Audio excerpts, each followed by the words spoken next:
Gardening and artificial intelligence, or AI, probably aren't terms you'd normally associate with each other. In this video, I'm going to unpack how to use coffee grounds in your garden, share my approach, and compare it to an AI perspective, and give you some tips on how to use the AI effectively. The most well-known AI that is free to use at present is ChatGPT.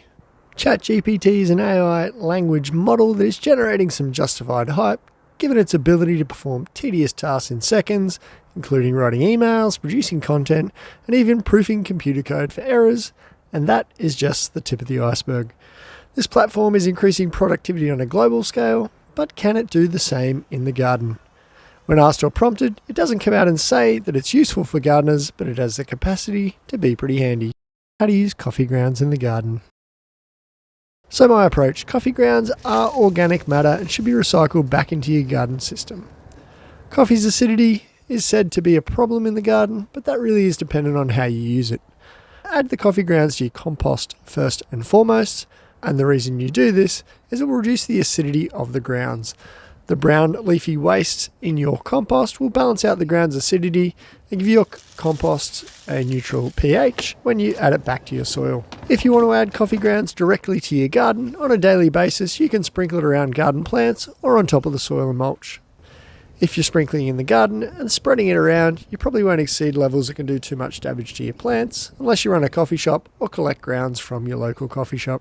A cup or two worth of grounds spread around a suburban garden are unlikely to be an issue. If acidity is a concern, make sure you rinse the grounds off first, which basically just means run them through the machine until the water runs clear. This will reduce the acidity of the soil, but it will also wash out some of the nutrient capacity of the coffee for your soil. If you do this first, it will still improve the soil's water holding capacity, as organic matter does this for you.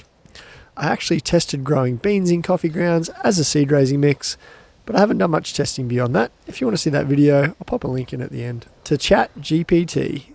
A simple search on the platform will spit out similar results to your standard Google search, but in a short, condensed way, meaning you don't have to look any further than the results you get off your very first search. It's actually pretty rad. My first tip for you when using the platform is to ask detailed questions, because if you don't, you're probably not going to get the answers you want. Prompt engineering is a fancy term used to describe what you have to type into a computer or AI model to generate a response. So broad questioning will give you broad responses that may not give you all the detail required. So when I searched it, it says, yep, go for it. It gives me some general advice on how to use coffee grounds. It gives me some benefits. It doesn't give me too many specifics or drawbacks along the way.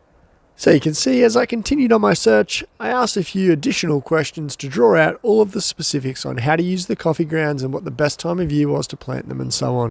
In comparison to a normal Google search, if you drill down and ask the right questions on this platform, you won't need to go as far.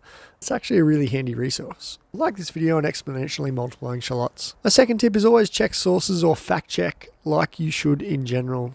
Remember, it will always present you with a single perspective, so ask for its source. The AI platform itself does state that you should fact check your responses, as it's not free of bias or agenda, which on this topic of using coffee grounds isn't a concern, but it could be for other searches that you do. And finally, it actually gives me some surprising feedback on my channel. This is what I asked, and this is what it came up with. That's about it. If you stayed for the coffee grounds video, check it out. Otherwise, enjoy whatever else YouTube recommends you need to know before you go elsewhere.